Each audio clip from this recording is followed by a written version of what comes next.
કે આપણો રૂપિયો જે ગગડે છે, રૂપિયો અત્યારે બોટમ સપાટી પર આવી ગયો છે, તો રૂપિયાને અસર કરતા 5 પરિબળો કયા છે? આ માહિતી આપણે પહેલા ડિસ્કસ કરી હતી, પણ નવા બાળકોને વધારે સારી રીતે સમજાય એના માટે આપણે ડિસ્કસ કરવાનું છે. 5 પરિબળોની અંદર આપણે જે મુખ્ય પરિબળો ડિસ્કસ કરવાના છે એમાં એક છે મોંઘવારી. એક છે મોંઘવારી.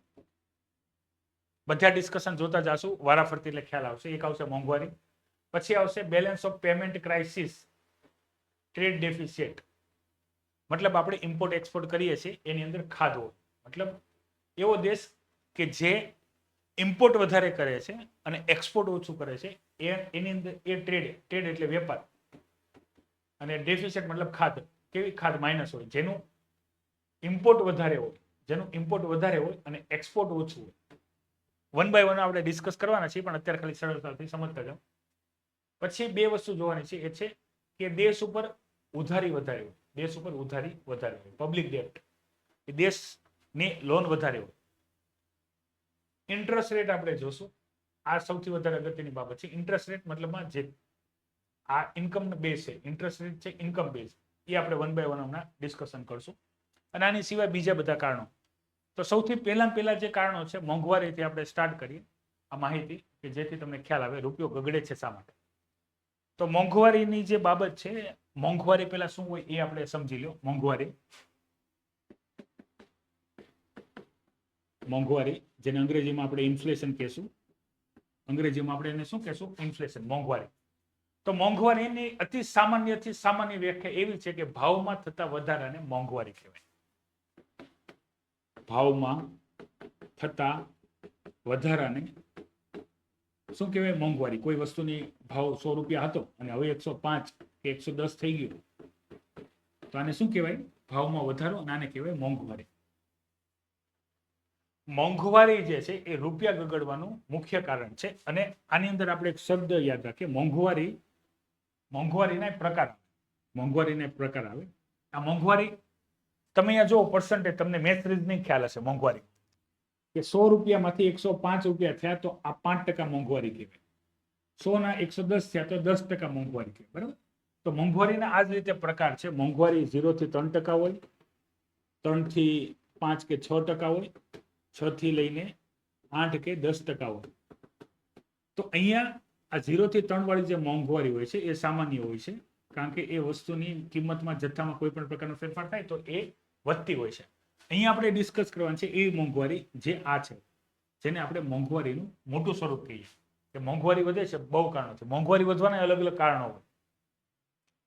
આપણા સિલેબસમાં મોંઘવારી આખું ચેપ્ટર છે, પણ અત્યારે આપણે એટલું ખાલી સમજો કે આ વધતી મોંઘવારી, આને કહેવાય બેફામ મોંઘવારી. આ મોંઘવારી અસર કરે છે રૂપિયા ગગડવા માટે. એનું કારણ છે શું? મોંઘવારી ક્યારે વધે? ભાવ વધે ત્યારે. હવે તમે વિચારો, કોઈ પણ વસ્તુના ભાવ ક્યારે વધે? કોઈ પણ એક વસ્તુ છે એના ભાવ વધે ક્યારે?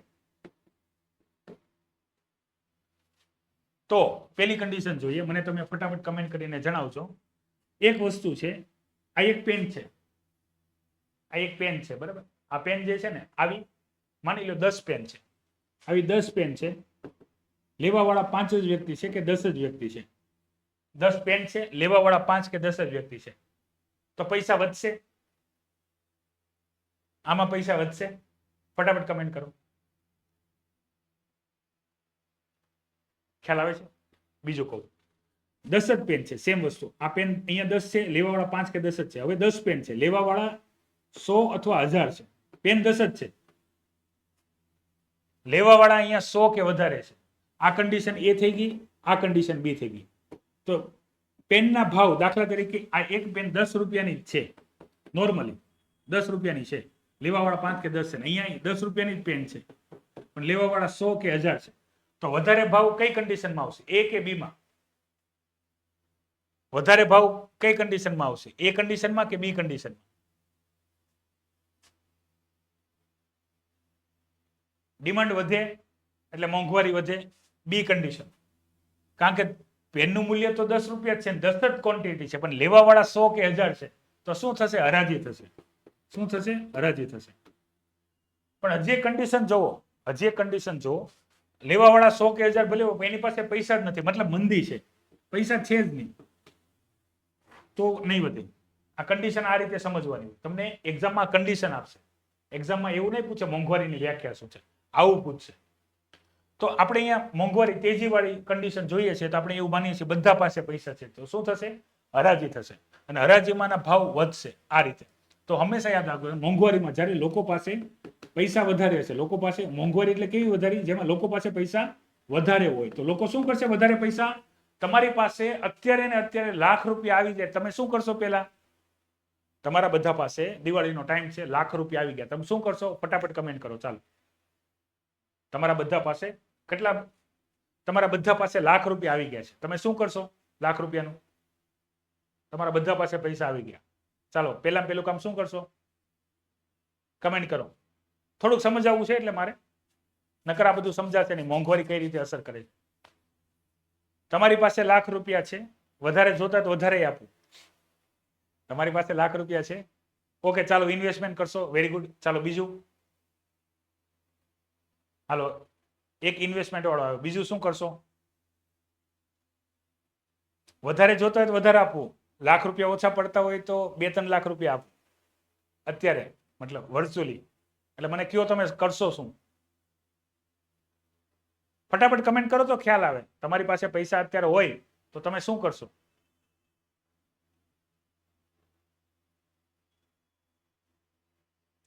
ફટાફટ કમેન્ટ કરવા લાગો. ઇન્વેસ્ટમેન્ટ સમજાઈ ગયું, એની પછી 1 લાખ રૂપિયા રાતોરાત ઇન્વેસ્ટમેન્ટ નહીં કરી શકો તમે.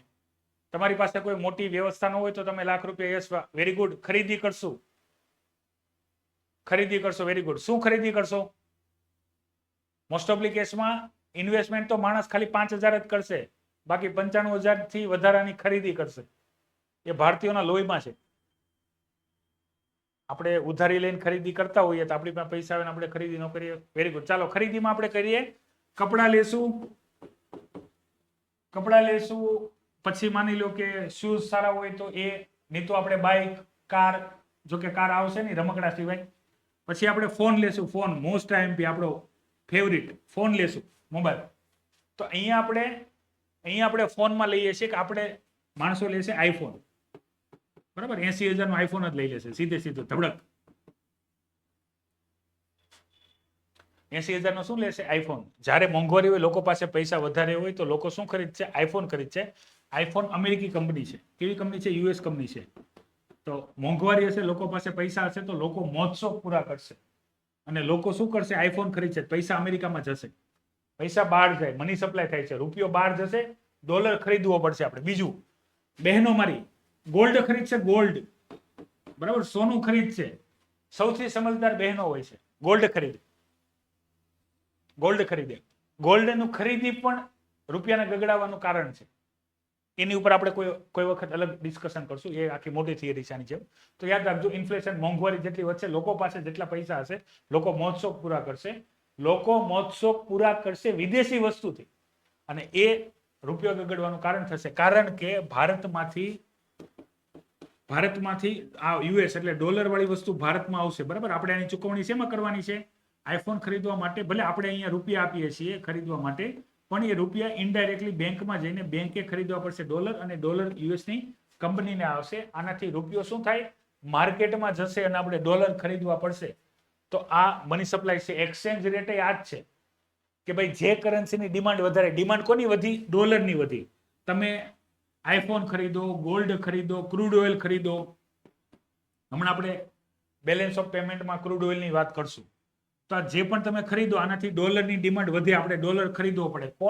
કોનાથી ખરીદવો પડે, તો રૂપિયાથી. તમે જ્યારે કોઈ વસ્તુ ખરીદો અને રૂપિયા આપો છો તો માર્કેટમાં રૂપિયાની સપ્લાય વધી જાય, તો માર્કેટમાં જરૂરિયાત કરતા, હવે જો આપણે આ કન્ડિશને આવી ગયા કે ભાઈ માર્કેટમાં જરૂરિયાત 5ની છે, બરાબર, અને આપણે 1000ની ક્વોન્ટિટી મૂકી દઈએ તો વેચવા માટે વસ્તુની પ્રાઇસ ઘટશે. તો આને કહેવાય પ્રાઇસ ડેપ્રિસિએશન. જ્યારે મની સપ્લાય વધી જાય, રૂપિયાનો સપ્લાય વધી જાય માર્કેટમાં, આપણે જે રૂપિયાનો ભાવ વધઘટ થાય ને, બે રીતે હોય, એક હોય ફિક્સ રેટ, એક હોય ફ્લેક્સિબલ. આપણે માર્કેટ રેટમાં મૂકી દીધું છે કે માર્કેટમાં ડિમાન્ડ સપ્લાય પ્રમાણે રૂપિયો ઉપર નીચે થયા કરશે, બરાબર. કોસ્ટ પુશ ઇન્ફ્લેશન, એ કોસ્ટ પુશ ઇન્ફ્લેશન તો મોંઘવારી ઉપર આવશે. પણ આમાં કેવું છે કે ભાઈ માર્કેટમાં, ઇન્ટરનેશનલ માર્કેટમાં આપણે ખરીદવાના ડોલર છે, કોનાથી, રૂપિયાથી. એટલે આપણે રૂપિયો સપ્લાય કરીએ છીએ. જ્યારે રૂપિયો સપ્લાય કરશું ત્યારે રૂપિયો ગગડશે. તો ઇન્ફ્લેશન, પણ કેવું ઇન્ફ્લેશન, હાઈ ઇન્ફ્લેશન. ઇન્ફ્લેશન પણ કેવું હાઈ. લો ઇન્ફ્લેશન હશે તો એ સ્ટેબલ ગણાશે. હવે યાદ રાખજો, તમને યુપીએસસી અહીંયા ભેરવી દેશે. આ જે લો ઇન્ફ્લેશન હોય એની મોંઘવારી જ કહેવાય. મોંઘવારી તો એ છે, પણ એ ઘાતક નથી. ઘાતક આ છે, હાઈ ઇન્ફ્લેશન જે છે એ રૂપીઝ ડેપ્રિસિએશન કરશે. તો આપણે અહીંયા પહેલું જે મોંઘવારી વાળું કારણ છે એ ડિસ્કસ કરી લીધું. ક્લિયર? બધાને સમજાઈ ગયું કઈ રીતે મોંઘવારી વધે? મોંઘવારી વધે ને તમે ભારતીય વસ્તુ લ્યો, ભારતમાં પૈસા ખર્ચ કરો તો નહીં, વિદેશી વસ્તુ, વિદેશી કપડા, વિદેશી ફોન, ગોલ્ડ, બહાર ફરવા વહી જાઓ, પેટ્રોલ ફૂકી નાખો, તો ક્રૂડ ઓઇલ આપણે ખરીદીએ, બધું એ શેમાં આવશે? મોંઘવારીમાં આવશે. અતિ મોંઘવારી થઈ એટલે. બીજું હવે આપણે જોઈએ ટ્રેડ ડેફિસિટ. ટ્રેડ ડેફિસિટ આપણે એ રીતે સમજો. ટ્રેડ ડેફિસિટમાં આપણે 3 વસ્તુ સમજવાની રહી. આયાત નિકાસ, એક તો આપણે આયાત અને નિકાસ. ટ્રેડ ડેફિસિટની અંદર જ એક બેલેન્સ ઓફ પેમેન્ટ ક્રાઇસિસ અને ટ્રેડ ડેફિસિટ. ટ્રેડ ડેફિસિટનું ગુજરાતી થાય છે વેપાર ખાત. વેપાર ખાત ક્યારે થાય? કે જ્યારે આપણું નિકાસ ઓછું હોય. નિકાસ કેવું હોય? ઓછું હોય. અને આપણું આયાત આપણું આયાત વધારે હોય. ઇમ્પોર્ટ એક્સપોર્ટ, આપણું આયાત વધારે હોય. આપણે બહારથી વસ્તુ વધારે લાવતા હોય. હવે તમે જુઓ, આપણે બહારથી વસ્તુ કેમ વધારે લાવીએ છીએ? કનેક્ટ કરો. મોંઘવારી છે. મોંઘવારી છે, લોકો પાસે પૈસા છે. લોકો પાસે પૈસા છે તો લોકો શું ખરીદે છે? ગોલ્ડ ખરીદે છે. લોકો શું ખરીદે છે? આઈફોન ખરીદે છે. લોકો વિદેશી વસ્તુ ખરીદે છે. વિદેશી એટલે આપણે જો દેશી. અત્યારે આપણે આ કર્યું ને કે ભાઈ દેશની વસ્તુ યુઝ કરો, તો આનાથી શું થાય છે? આપણું આયાત વધે છે. આપણે ટેસ્લા કાર મંગાવીએ, આપણે શું કરીએ? ટેસ્લા કાર મંગાવીએ તો આપણું શું થાય છે? આયાત વધે છે. આયાત વધે છે અને આપણો નિકાસ ઓછો છે. એક્સપોર્ટ ઓછું છે, ઇમ્પોર્ટ વધારે છે. આને કહેવાય વેપાર ખાત, ટ્રેડ ડેફિસિટ. આગળ જઈને બહુ ખરાબ હાલતમાં આવી જાય. ક્રૂડ ઓઇલ, બરાબર. આયાત કેમ વધારે છે? ક્રૂડ ઓઇલ મંગાવીએ છીએ. આપણે દરરોજ 50 થી 51 કરોડ લીટર પેટ્રોલ ફૂકી નાખીએ છીએ ડેઈલી. ખાલી ઉઠીને સૂઈએ તો એટલું પૂરું થઈ ગયું હોય. આ બનાવવામાં આપણે આનાથી વધારે ક્રૂડ ઓઇલને શું કરવું પડે? પ્રોસેસ કરવું પડે. એટલા પેટ્રોલ માટે આપણે શું કરવું પડે? વધારે ક્રૂડ ઓઇલ પ્રોસેસ કરવું પડે. તો આપણે જેટલું ક્રૂડ ઓઇલ ઇમ્પોર્ટ કરીએ, જેટલું આપણે ગોલ્ડ ઇમ્પોર્ટ કરીએ, જેટલી આપણે વિદેશી કપડા, બ્રાન્ડ વસ્તુ ઇમ્પોર્ટ કરીએ, એટલા રૂપિયા બહાર જાય. રૂપીઝ બહાર જશે. આપણે શું ખરીદવું પડશે? ડોલર. જેટલા ડોલર ખરીદશું એટલો આપણો રૂપિયો નીચે પડશે. ડેપ્રિસિએશન. હવે બંને કન્ડિશનમાં યાદ રાખવાનું, ઇન્ફ્લેશનથી ઊંધું. રિસેશન હશે, આપણે વસ્તુ નહીં ખરીદીએ તો રૂપિયો જરાક સ્ટેબલ થશે અથવા એપ્રિસિએશન, એના મૂલ્યમાં વધારો થશે. સેમ વસ્તુ આપણે શા માટે પેટ્રોલમાં ઇથેનોલ મેળવીએ છીએ? કારણ કે આપણે આ પેટ્રોલની જે બહારથી ક્રૂડ ઓઇલ મંગાવવું પડે છે ઘટાડવું છે. શા માટે આપણે ઈવી ઉપર જઈએ છીએ? કારણ કે આપણે આ ક્રૂડ ઓઇલનું ઇમ્પોર્ટ ઘટાડવું છે. કેમ આવું કરવું કેમ જરૂરી છે? કારણ કે બહુ મહા મહેનતે વિદેશમાં કામ કરતા આપણા ભાઈઓ, મજૂરી કામ કરતા હોય કે કોઈ પણ કામ કરતા હોય, એ આપણને પૈસા મોકલે છે, ડોલરમાં આવે છે. એ ડોલર આપણે આમાં ફૂકી નાખીએ છીએ. વિદેશી ઉડિયામણ આપણું ઘટે છે. શું થાય છે? વિદેશી ઉડિયામણ આપણું ઘટે છે અને આપણો રૂપિયો ગગડે છે. હવે આ વસ્તુ આપણે નેગેટિવ જોઈ આયાત નિકાસમાં, ઇમ્પોર્ટ એક્સપોર્ટમાં. હવે એક્સપોર્ટમાં બરાબર એક વસ્તુ સારી છે, જેટલી રૂપીઝ, આ બધું નેગેટિવ છે તો થોડુંક પોઝિટિવ છે. શું? કે જ્યારે રૂપીઝ ડેપ્રિસિએશન થશે, રૂપિયો ગગડશે, ત્યારે એક્સપોર્ટમાં વધારો થશે. પણ થોડો કે ડિમાન્ડ આધારે. કારણ કે વસ્તુ સસ્તી મળે, ડિસ્કાઉન્ટમાં મળે ને. કોઈ વસ્તુ 1000 રૂપિયાની મળતી હોય, અત્યારે લોકો દિવાળીમાં ખરીદી કેમ કરે? કારણ કે 5%, 10%, 15% ડિસ્કાઉન્ટ મળે છે, તો આ ડિસ્કાઉન્ટ રેટ થઈ જાય તો એક્સપોર્ટ વધવાના ચાન્સ છે. આ થિયરી ઉપર કામ કરે છે ચાઇના હાથે કરીને પોતાની કરન્સી ડેપ્રિસિએશન કરે, પોતે ઘટાડે. કેમ? લોકો એને ઓર્ડર આપે એના માટે. ઇમ્પોર્ટ એક્સપોર્ટ ખ્યાલ આવી ગયું. ટ્રેડ ડેફિસિટ આની અંદર જ આવે. બેલેન્સ ઓફ પેમેન્ટ ક્રાઇસિસ, પછી એક્સચેન્જ રેટ, ફોરેક્સ કરન્સી, બધું આની અંદર આવી ગયું. બસ એક જ ટોપિકમાં. તમારે થિયરીમાં ડિટેલમાં ભણવાનું હોય, પણ મેં તમને એકદમ સરળતાથી સમજાવ્યું. ખ્યાલ આવી ગયો? આના જ ક્વેશ્ચન છે. કોઈ પણ વર્ષનું પેપર લઈ લો યુપીએસસી નું, આમાંથી જ, બસ એટલામાંથી જ ક્વેશ્ચન હશે. અહીંયા સમજાઈ ગયું હશે તો ક્વેશ્ચન સોલ્વ થઈ જશે. આ સમજાઈ ગયું? Trade deficit, balance of payment crisis, inflation, બરાબર. કઈ રીતે ઇન્ફ્લેશન જે છે એ બેલેન્સ ઓફ પેમેન્ટ ક્રાઇસિસને જન્મ આપે છે? શું કારણ છે? ઇમ્પોર્ટ એક્સપોર્ટ કઈ રીતે ઇફેક્ટ કરે છે? પ્રાઇસ ડેપ્રિસિએશન થાય તો એક્સપોર્ટ વધે કે ઇમ્પોર્ટ વધે? આ બધા સવાલોના જવાબ આની અંદર છે. સમજાઈ ગયું? સમજાઈ ગયું? Thank you. સમજણ પડી ગઈ? મતલબ રૂપિયો ગગડે તો એક્સપોર્ટ વધે, એનથી ઊંધું રૂપિયો સ્ટ્રોંગ થાય, મજબૂત થાય, એપ્રિસિએશન થાય તો એક્સપોર્ટ ઘટશે, કારણ કે વસ્તુ મોંઘી થશે. આગળ વધીએ. હવે આ બે મોંઘવારી અને આ બે સૌથી મોટા કારણ છે. હવે આપણે એક જોવાનું છે, એ છે interest rate. Interest rate discuss કરીએ. અને જો પબ્લિક ઉધારી, આ હું બહુ સરળતાથી સમજાવી દઉં છું, પછી આપણે ડિસ્કસ કરવાની ખાલી ઇન્ટરેસ્ટ રેટ, એના ઉપર હું આવું છું. આ પબ્લિક ડેપ્ટ ઉધારી સમજો, ઉધારી આની હારે જોડાયેલી છે. આપણે ભારત દેશમાં કંઈ પણ કામ કરવા માટે પૈસાની જરૂરત આપણે પણ હવે આપણે જે ખેડૂતોની ડિસ્કશન કરી, ખેડૂતો લોન લે, એમ ભારત સરકારને ક્યારેક બહુ મોટા પ્રોજેક્ટ કરવાનો હોય, મોટો રોડ બનાવવાનો હોય, મોટા ડેમ બનાવવાનો હોય, ન્યુક્લિયર પાવર પ્લાન્ટ બનાવવાનો હોય, તો આની અંદર ખરબો રૂપિયા જોઈએ.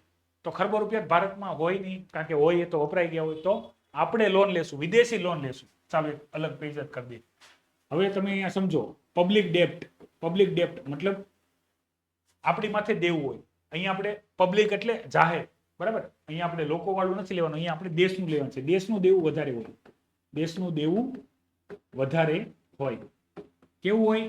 દેશનું દેવું વધારે હોય. તો દેશનું દેવું વધારે હોય તો શું થશે? હવે તમે ફરીથી યાદ કરો. આપણે લોન લેવાની છે.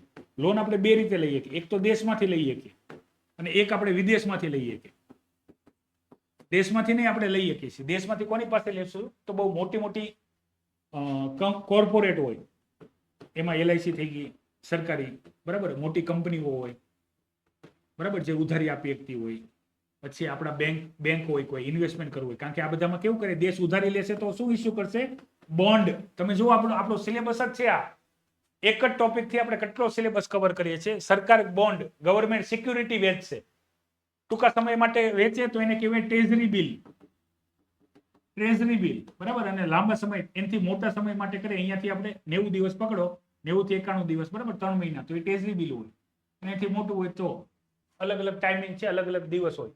Treasury bill weekly, monthly, yearly, એ ટાઈપ કંઈ પણ હોઈ શકે છે. શોર્ટ ટાઈમ માટે હોય તો આપણે એને ટ્રેઝરી બિલ કહેશું, અને એનાથી લોંગ હોય તો આપણે એને બોન્ડ કહેશું. સરકારી ઇસ્યુ કરે તો એ આ બધી કંપની હોય, આપણે બધા ખરીદી શકીએ છીએ. અત્યારે તો RBI પોર્ટલે બનાવી દીધું છે, ડાયરેક્ટ તમે ખરીદી શકો છો.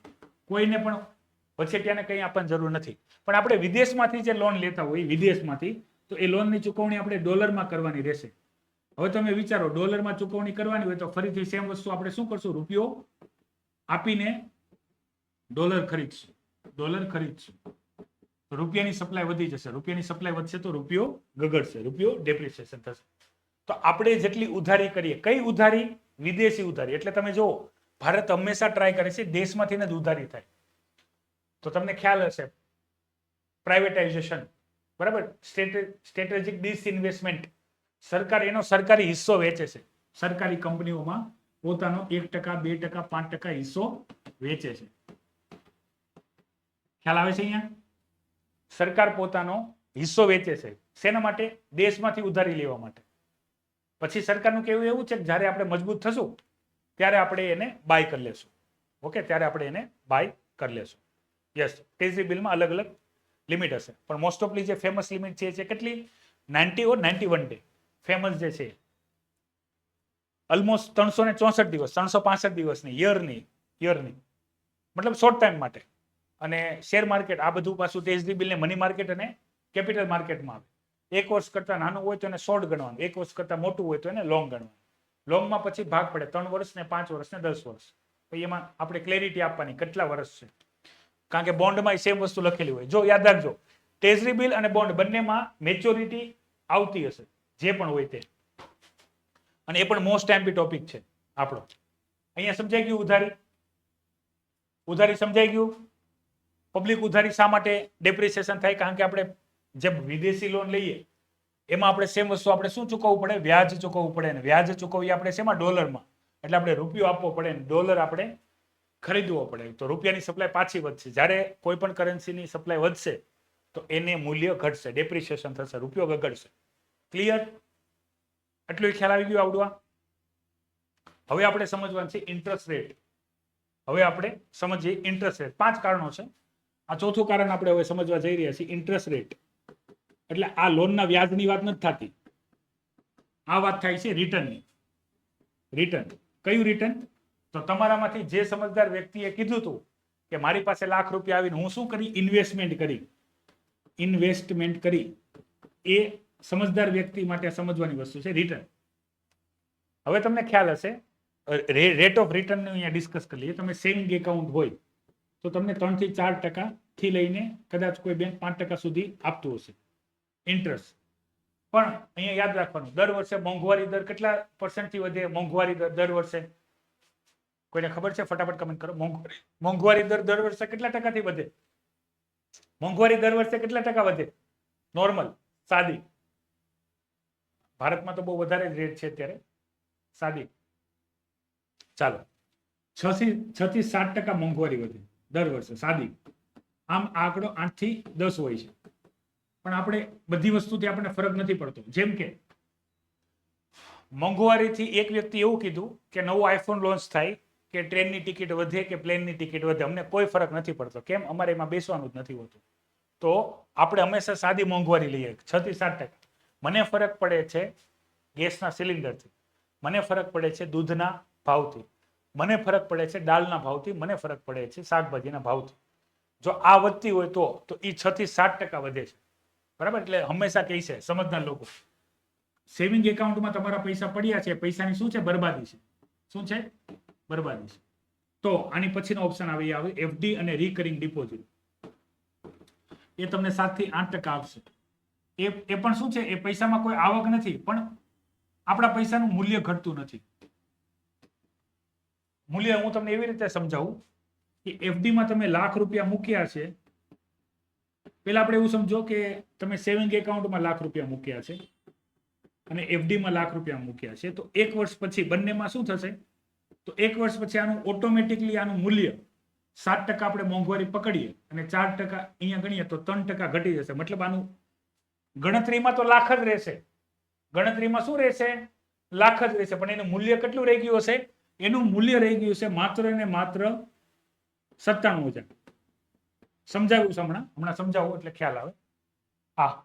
અને આપણે જે એફડીમાં મૂકશું 1 વર્ષ પછી, એમાં જો 7% જ આવતું હોય, 7% મોંઘવારી છે, તો એનું મૂલ્ય લાખ રૂપિયા જ રહેશે. તો તમને થતું છે આમાં કાંઈ સમજાણું નહીં. તો મૂલ્યની વાત શું છે? તો મૂલ્યની વાત છે ખરીદીથી. મૂલ્યની વાત શું છે?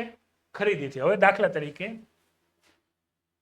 આપણે એવું અહીંયા લઈ લઈએ કે ભાઈ માતાને એના લગ્ન વખતે કોઈએ પૈસા આપ્યા હશે. માતાને આપણે લગ્નમાં આપે ને, બધા પૈસા આપે ને, એ પૈસા માતા પાસે એના સમયમાં માતા પાસે પૈસા હતા. એ પૈસા લાખ રૂપિયા જ રાખે, લાખ રૂપિયા હતા એની પાસે હતા, એને સાચવી રાખ્યા. કોની પાસે? પોતાની પાસે. પોતાની પાસે એ લાખ રૂપિયા માતાએ સાચવી રાખ્યા. આજે મતલબ તમારી ઉંમર આપણે અંદાજિત 20 વર્ષ માનીએ છીએ. તમારી ઉંમર 20 વર્ષ છે ને આજે તમને લાખ રૂપિયા આપે છે 20 વર્ષે. એના લગ્ન વખતે એટલે 20 વર્ષ પહેલા આપણે 2025 લઈ લઈએ તો 2005 ની આ વાત છે. 2005માં લગ્ન થયા હશે તો 20 વર્ષ બાદ 2025માં એ લાખ રૂપિયા તમને આપે છે. મારી પાસે લાખ રૂપિયા છે એ વખતેના. તો તમે ગણો છો તો એ લાખ રૂપિયા જ છે. કેમ? કારણ કે તમે ગણતરી કરી. પણ હવે હું તમને કહું છું તમે સોનું લેવા જાવ છો તો કેટલું આવશે? અત્યારે સોનું લેવા જાશો તો કેટલું આવશે? અત્યારે તમે એ લાખ રૂપિયા સોનું લેવા જાશો તો કેટલું આવશે? અત્યારે 1 તોલું જ આવશે. લાખ રૂપિયા થઈ ગયું છે 1 તોલું. 1 તોલું જ આવશે ને. લાખ રૂપિયાનો ભાવ વટી ગયો છે. ખાલી ગોલ્ડ લેવા જાશો તો. પણ એનું ઈ સોનું તમે ત્યારે 2005માં લીધું હોત તો 2005માં કદાચ 10,000 જ હતા. હું જો મને મતલબ જ્યાં સુધી ગોલ્ડના ભાવ ખબર છે તો 10 તોલા આવે. 10 તોલા ખ્યાલ આવે છે? એને રૂપિયા રાખ્યા. રૂપિયા તો એમનેમ મેં તમને કીધું ને મોંઘવારી 6 થી 7% મોંઘવારી દર વર્ષે વધે છે. તો તમે રૂપિયાને પડ્યા રાખો હંમેશા. બરાબર? એટલે શું થાય? એના મૂલ્યમાં ગણતરીમાં નહીં, મૂલ્યમાં તો લાખ જ છે પણ એનું મૂલ્ય જતું રહ્યું. કેમ? વસ્તુ મોંઘી થઈ ગઈ, ખરીદ શક્તિ ઘટી ગઈ. આને કહેવાય પરચેસિંગ પાવર પેરિટી. ખરીદ શક્તિ ઘટી જાય, એનું વેલ્યુ ઘટી જાય. આપણે હંમેશા યાદ રાખો, એક કહેવાય ફેસ વેલ્યુ, આને કહેવાય ફેસ વેલ્યુ. ગણીએ તો લાખ રૂપિયા છે, પણ લેવા જાવ તો ખબર પડે અત્યારે એક જ તોલું આવતું હતું, તઈ 10 તોલા આવતા. ખ્યાલ આવે છે? પર્ચેસિંગ પાવર પેરિટી, રૂપિયાની વેલ્યુ ઘટતી જાય. ટૂંકમાં એવું સમજો, આજે જે વસ્તુ તમે ખરીદી એકતા હો લાખ રૂપિયાની, આવતા વર્ષે એટલી વસ્તુ નહીં મળે. કોઈ વસ્તુનું પ્રાઇસ અત્યારે 20,000 છે, તો તમે લાખ રૂપિયાની અત્યારે 5 ખરીદી શકશો, પણ એક વર્ષ પછી જ લેવા જશો તો કાં તો એ 4 આવશે ને કાં 4.5 આવશે, પણ 5 આવશે નહીં. આ શું કહેવાય? આ કહેવાય મૂલ્યમાં ઘટાડો. કોના લીધે થયો? મોંઘવારીને લીધે. કેમ? ભાવ વધી ગયા. ભાવ વધવાના ઘણા બધા કારણો છે. મોંઘવારી આપણે ઇકોનોમીના લેક્ચરમાં જોશું. ઇકોનોમીના લેક્ચરમાં આવી જ મજા આવશે. મજા આવે છે ને અત્યારે? આવી જ મજા ઇકોનોમીના દરેક લેક્ચરમાં આવશે. એક વસ્તુથી બીજી વસ્તુ આપણે જોડીને સમજશું. અને એક વખત ઇકોનોમી સમજી ગયા એટલે કોઈ દિવસ તકલીફ પડશે નહીં. તો આ હવે આપણે વાત આવીએ કે જે ઇન્ટરેસ્ટ રેટ, તો હવે ઇન્વેસ્ટમેન્ટ વાળી વાત કરીએ આપણે. ઇન્વેસ્ટમેન્ટમાં આપણે એટલું ડિસ્કશન કરી લીધું એફડી સુધી. હવે આપણે જુઓ, તમારે 7 થી 8% એટલું તમને ખ્યાલ આવી ગયો, આ કોઈ રિટર્ન છે જ નહીં, આપણા પૈસા આપણી પાસે જ છે. તો હવે આની પછીના જે ઓપ્શન આવે એ આવે અલગ અલગ. એમાં આની પછીનો સીધો ઓપ્શન આવે છે, એ આવે છે શેર માર્કેટ. શેર માર્કેટમાં સારું ઇન્વેસ્ટમેન્ટ તમે કરો તો 10 થી લઈને 12% સુધી રિટર્ન મળી શકે છે. પણ આ માર્કેટ ઉપર આધાર રાખે, ના પણ મળે, 0 પણ મળે. આમાં એટલું તો સારું છે કે 3 કે 4 મળે, આ 7 કે 8 કે, આ બધા ગેરેન્ટેડ છે. આ બધા કેવા છે? ગેરેન્ટેડ. આમાં નોન ગેરેન્ટેડ રિસ્ક છે. આનાથી પછી આવે એ આવે આપણે જે ઇન્વેસ્ટમેન્ટ વિચારીએ ગોલ્ડમાં. તો ગોલ્ડમાં બહુ સારું રિટર્ન છે. પછી આવે જમીનમાં. પછી આવે રેન્ટલ પ્રોપર્ટી, મતલબ જમીનની પ્રોપર્ટી ખરીદો, ભાડે આપો. તમારા જેટલા પૈસા હોય ઇન્વેસ્ટમેન્ટ. ઇન્વેસ્ટમેન્ટ આવે રિટર્નના આધારે, ઇન્ટરેસ્ટ આવે સમયના આધારે. બરાબર? હવે અહીંયા વિદેશી, અહીંયા આપણે ભારતીય ઇન્વેસ્ટમેન્ટ આરે તો સંબંધ છે જ ને, પણ આપણે અહીંયા એવું રિટર્ન આવે કે વિદેશી અહીંયા પૈસા રોકે, એટલે અહીંયા આવે એફઆઈઆઈ નો રોલ. એફઆઈઆઈ અને એફડીઆઈ. મોસ્ટ ઓફલી આપણે અહીંયા ઇન્ફ્લેશન ડિસ્કસ કરીએ છીએ એટલે એફઆઈઆઈ જ લેશું, કારણ કે શેર માર્કેટમાં પૈસા રોકે. એ પૈસા આપણા ભારતીય શેર માર્કેટમાં ક્યારે રોકશે? આપણા ભારતીય શેર માર્કેટમાં પૈસા ત્યારે રોકશે જ્યારે એને એવું લાગે કે મને સારું રિટર્ન મળશે. સારું રિટર્ન એટલે 10 કે 12% રિટર્ન મળશે. કેમ? કારણ કે એની સરકારમાં તે રોકવાના 8% તો મળે જ છે. તો મને 10-12% કે 14% રિટર્ન મળે તો હું ભારતમાં ઇન્વેસ્ટમેન્ટ કરું.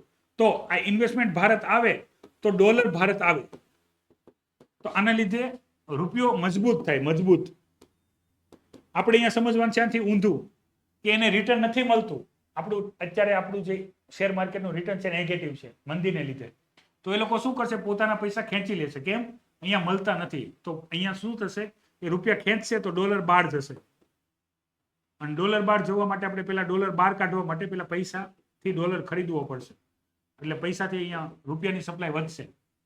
રૂપિયાની સપ્લાય વધશે એટલે રૂપીઝ ઘટશે. ઇન્ટરેસ્ટ રેટ આ રીતે સમજવાનું છે. અને એક ઇન્ટરેસ્ટ રેટ આપણે લોનમાં સમજવાનું છે. મોંઘવારી ક્યારે હશે? તો જ્યારે ઇન્ટરેસ્ટ રેટ લો હશે, લોકો વધારે લોન લેશે, લોકો પાસે પૈસા આવશે. એ કન્ડિશન નહીં, તમારે કન્ડિશનમાં રાખવાની. તમને પ્રિલિમ્સમાં કન્ડિશન જ આપશે, પણ તમારે કન્ડિશન સમજીને કામ કરવાનું છે. અહીંયા સુધી ખ્યાલ આવે? આપણે આ 4 મહત્વના કારણ ડિસ્કસ કરી લીધા. મોંઘવારીની અંદર બધું જોયું. પછી આપણે જે ટ્રેડ, વેપાર ખાત છે, ઇમ્પોર્ટ એક્સપોર્ટ, પબ્લિક ઉધારી હોય તો ડોલર સપ્લાય બહાર જશે. ઇન્ટરેસ્ટ રેટની આપણે ડિસ્કસ કરી લીધી. હવે આવશે 5મું મેન કારણ, એ છે સરકારની ઇન્સ્ટેબિલિટી. સરકાર સ્ટેબલ ના હોય, ટેકા સરકાર હોય, સરકાર પડવાના ચાન્સ હોય. આને કહેવાય પોલિટિકલ ઇન્સ્ટેબિલિટી, જે આપણા પાડોશી બધા દેશોમાં છે. નેપાળમાં છે, પાકિસ્તાનમાં છે, હમણાં આપણે શ્રીલંકા જોઈ લીધું. બરાબર? શ્રીલંકા, મ્યાનમાર. આના લીધે એ લોકોની કરન્સીની વેલ્યુ ઘટે, કારણ કે લોકો ઇન્સ્ટેબલ સરકારમાં, લોકો બહારથી જે પૈસા આવવા પડે, ડોલર આવવું પડે, ઇન્વેસ્ટમેન્ટ આવવું પડે, ન આવે. ખ્યાલ આવે છે અહીંયા સુધી? સમજ પડી ગઈ? ખબર પડી ગઈ? એમાં 5 મેન કારણ રૂપિયા ઘટવાનું. બહુ ડિટેલમાં આપણે ડિસ્કસ કર્યું, તમામ માહિતી. હવે તમને આખો ક્વેશ્ચન પૂછાય મેન્સમાં તોય તમે લખી શકો છો. પછી આ બધા ટોપિક, એક ટોપિક ઉપર એક ક્વેશ્ચન બની શકે છે. આપણે 5 કારણો ડિસ્કસ કરીએ ને, એની એક ઉપર એક ક્વેશ્ચન બની શકે છે, એમસીક્યુ. અને એક ભેગો એમસીક્યુ બની શકે છે. પણ હવે તમને આ પ્રકારના કોઈ પણ ફિલિમ્સના ક્વેશ્ચન બને યુપીએસસી કે જીપીએસસી આવડી જશે.